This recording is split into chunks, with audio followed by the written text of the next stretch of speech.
So hello students, once again welcome back to Prakashan classes. और आज हम लोग सीखेंगे कि हिंदू अनडिवाइडेड फैमिली बिजनेस क्या होता है। ये one type of forms of business organization में आता है। लास्ट वीडियो में हम लोग ने डिस्कस किया था सोल प्रोप्राइटर के बारे में, और इस वीडियो में हम लोग कवर करेंगे हिंदू अनडिवाइडेड फैमिली का कंसेप्ट क्या है, उसका फीचर क्या है, दैट इज कैरेक्टरिस्टिक्स क्या है। ठीक है, तो सबसे पहले समझते हैं what is Hindu undivided family और जॉइंट हिंदू फैमिली बिजनेस। ठीक है, देखो हेडिंग देख लो क्या दिया हुआ है, जॉइंट हिंदू फैमिली बिजनेस। ये होता है क्या है, what is joint Hindu family business. Suppose कोई जॉइंट फैमिली है, ठीक है, और उसके पास एक जॉइंट प्रॉपर्टी है, मतलब दादा परदादा का पुश्तैनी प्रॉपर्टी है, ठीक है, एंसेस्टर्स का प्रॉपर्टी है उसके पास।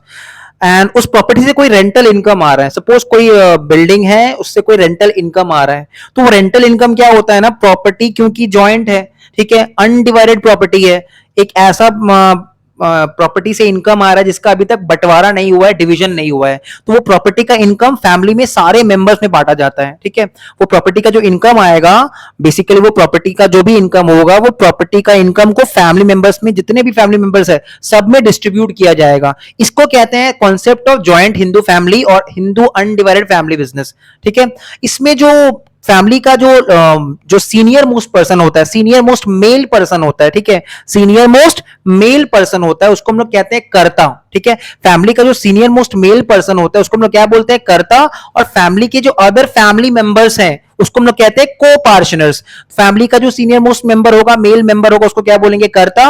और जो फैमिली के अदर मेंबर्स होंगे, फैमिली मेंबर्स, उसको क्या बोलेंगे, को-पार्षनर्स। ठीक है, और ये जो बिजनेस है, ये oldest form of business organization है। ठीक है, मतलब जितना भी फॉर्म्स ऑफ बिजनेस ऑर्गेनाइजेशन हम लोग पढ़ेंगे इस चैप्टर में, उसमें सबसे oldest form of business organization है एचयूएफ, हिंदू अनडिवाइडेड फैमिली। हम लोग ने प्रीवियस वीडियो में कवर किया था सोल प्रोप्राइटर। ठीक है, इस वीडियो में हम लोग कवर कर रहे हैं हिंदू अनडिवाइडेड फैमिली। इसके कमिंग वीडियोस में, अपकमिंग वीडियोस में हम लोग और भी फॉर्म्स ऑफ बिजनेस ऑर्गेनाइजेशन पे अपने पढ़ेंगे।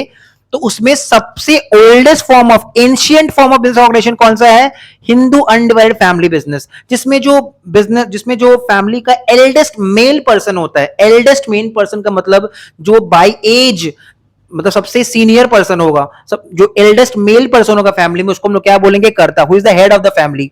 और जो बाकी फैमिली मेंबर्स होंगे उसको क्या बोलेंगे, को-पार्षनर्स। जो बाकी फैमिली मेंबर्स होंगे उसको हम लोग बोलेंगे को-पार्षनर्स।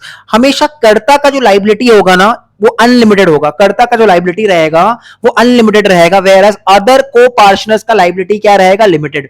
अदर को-पार्षनर्स का लाइबिलिटी क्या रहेगा, limited. In the event of death, अगर कर्ता का डेथ हो जाता है, तो कर्ता के डेथ होने के बाद जो next senior most male person होगा फैमिली में, ठीक है, अगर मान लो कर्ता का डेथ हो गया, तो जो next senior most male person होगा फैमिली में, उसको बाय डिफॉल्ट कर्ता बना दिया जाएगा। ठीक है, और किसी भी बच्चे का अगर जन्म होता है फैमिली में, तो जन्म लेते ही वो क्या बन जाएगा, मेंबर बन जाएगा ऑफ एचयूएफ। मतलब एचयूएफ में अगर मेंबर बनना है तो हम लोग by birth we get the right to become member in HUF.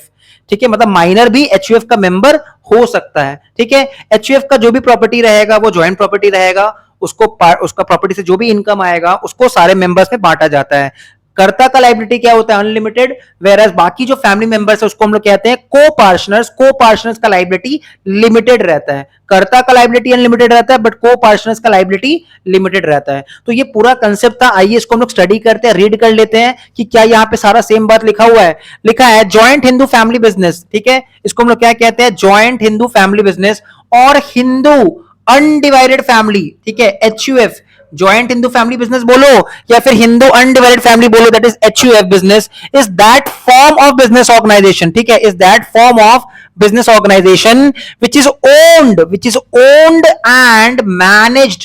ठीक है, ओनरशिप और मैनेज दोनों कौन करते हैं, फैमिली मेंबर्स। ठीक है, ओनर भी कौन रहेंगे, प्रॉपर्टी के ओनर कौन रहेंगे, फैमिली मेंबर्स। ठीक है, और मैनेजमेंट भी कौन करेगा, फैमिली मेंबर्स। मैनेजमेंट करेंगे, विच is owned and manage by the members of HUF. मतलब एचयूएफ का अगर कोई भी प्रॉपर्टी है ना, तो उसका ओनरशिप क्या सारे मेंबर्स को है, यस। क्या उसमें सारा इसका इनकम को सारे मेंबर्स में बांटा जाएगा, यस। क्या उसका मैनेजमेंट सारा फैमिली मेंबर्स संभालेगा, यस। ठीक है, तो ओनरशिप एंड मैनेजमेंट जो है वो मेंबर्स ऑफ एचयूएफ पे डिपेंडेंट होता है। Now it is the oldest form of business organization, it is the ancient form of business organization. मतलब जितना भी फॉर्म्स ऑफ बिजनेस ऑर्गेनाइजेशन है, सबसे पुराना फॉर्म ऑफ बिजनेस ऑर्गेनाइजेशन कौन सा है, एचयूएफ। ठीक है, and can be found only in India. और ये जो कंसेप्ट है एचयूएफ का, कहां एग्जिस्ट करता है, ओनली इन इंडिया में। ठीक है, बिकॉज हमारे इंडिया में बाई ट्रेडिशनल, पर ट्रेडिशन हमारा एक कस्टम बना हुआ है कि हम लोग हमेशा साथ रहना चाहते हैं, एज अ फैमिली रहना चाहते हैं, और फैमिली टूटना नहीं चाहिए, फैमिली ज्वाइंट रहना चाहिए। इससे क्या होता है कि यूनिटी आता है, एकता बढ़ता है। तो ये जो कॉन्सेप्ट है ये खाली इंडिया में पाया जाता है, एचयूएफ का कॉन्सेप्ट अदर कंट्रीज में एग्जिस्ट नहीं करता है, ठीक है। तो इस समय क्या क्या सीखा कि ज्वाइंट फैमिली बिजनेस या फिर हिंदू अनडिवाइडेड फैमिली बिजनेस क्या होता है। It is a form of business organization which is owned and managed by the members of HUF, ठीक है। It is such a business which is owned and managed by the members of HUF. It is the oldest form of business organization. ये सबसे पुराना form of business organization है, ठीक है, and it exists only in India. This type of business is governed by Hindu law. अब हमारे India में Hindu law है, ठीक है। अब हमारे इंडिया में बहुत सारा रिलीजियन है, बहुत सारा कास्ट है, तो उसके अकॉर्डिंग ना लॉ भी अलग अलग है। जैसे हिंदूज के लिए हिंदू लॉ होता है एंड मुस्लिम्स के लिए मोहम्मदन लॉ होता है। तो ये जो हिंदू अनडिवाइडेड फैमिली बिजनेस है, it is governed bye, it is regulated by Hindu law, ठीक है। मतलब हिंदू लॉ के अकॉर्डिंग इसको गवर्न किया जाता है। तो business is control by head of the family. जो हेड ऑफ द फैमिली होता है उसको हम क्या कहते हैं, that is who is the eldest member of the family and is called कर्ता। तो बिजनेस को कंट्रोल कौन करता है, यू अंडरस्टैंड, कंट्रोल किसका पावर रहेगा डिसीजन लेने में, that is karta, who is the eldest member of the family, ठीक है। तो business is controlled by the eldest member of the family who is known as, who is called as karta, and all members have equal ownership. ऐसा नहीं कोई छोटा सा बच्चा है, कोई नन्ना मुन्ना बच्चा उसका ओनरशिप कम है, नहीं, इक्वल ओनरशिप, ठीक है। जितने भी फैमिली मेंबर्स है उनका इक्वल राइट है प्रॉपर्टी के ऊपर। इट डज नॉट मीन अगर कोई प्रॉपर्टी डिवाइड नहीं हुआ है तो हर ओनर का, हर फैमिली मेंबर का इक्वल राइट है जॉइंट प्रॉपर्टी के ऊपर, equal ownership right over the property, and they are known as copartner. जो फैमिली मेंबर्स होते हैं ना, कर्ता को छोड़ के बाकी जो फैमिली मेंबर्स होते हैं उसको हम क्या कहते हैं, को partners. 3 generations of a family can be members of HUF, ठीक है। 3 generations of a family can be members of HUF का मतलब क्या होता है, समझो, ये है मिस्टर एक्स, मिस्टर एक्स का बेटा, फिर उसका बेटा, जैसे मान लो ये मिस्टर एक्स, ये मिस्टर स्मॉल एक्स, ये मिस्टर डबल स्मॉल एक्स, ये मिस्टर ट्रिपल स्मॉल एक्स, ठीक है। तो अब क्या होगा, ये जो लिखा है ना ये बात, 3 generations of a family can be members of HUF। तो देखो ये फर्स्ट जनरेशन है, ये सेकंड जनरेशन है, ये थर्ड जनरेशन है।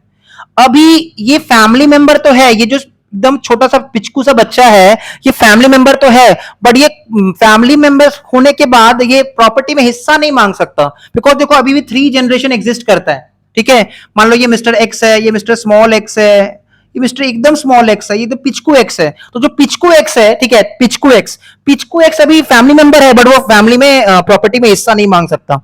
तो जब तक 3 जनरेशन एग्जिस्ट करता है ये को पार्टनर नहीं बन सकता। लेकिन जैसे ही मिस्टर एक्स का डेथ हो गया, ये मर गया, सलट गया, मर गया, मर गया, मर गया, मर गया, तो अब क्या होगा, देखो अब ये 3 जनरेशन काउंट हो जाएगा। तो जैसे ये 3 जनरेशन काउंट हो जाएगा तो बाय डिफॉल्ट ये क्या बन जाएगा, ये क्या बन जाएगा, को पार्टनर बन जाएगा, ठीक है।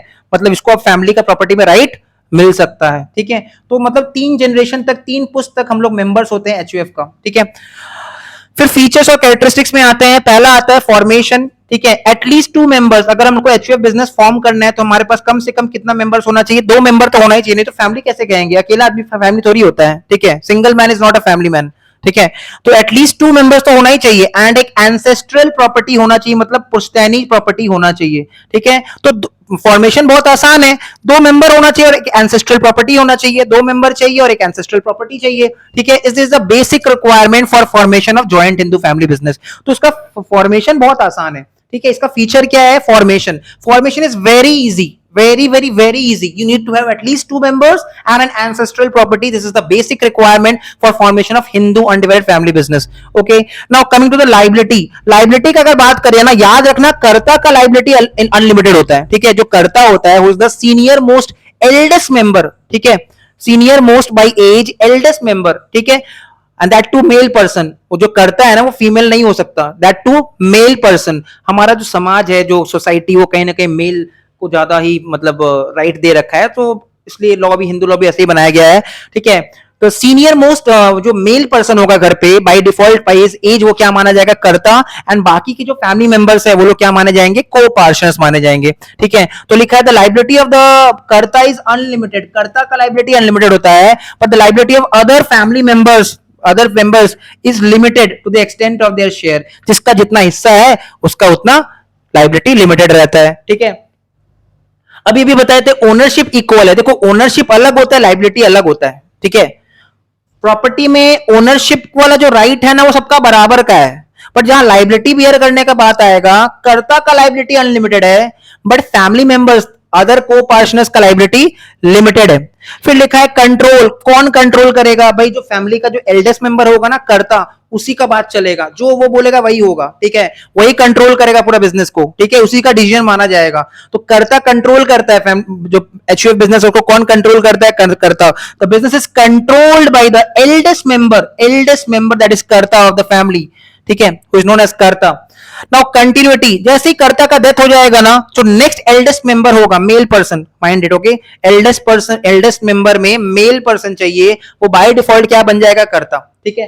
तो बिजनेस का कंटिन्यूटी चलता जाएगा, ऐसा नहीं कि बिजनेस बंद हो जाएगा, ठीक है। एचयूएफ बिजनेस का कंटिन्यूटी एग्जॉस्ट नहीं होगा।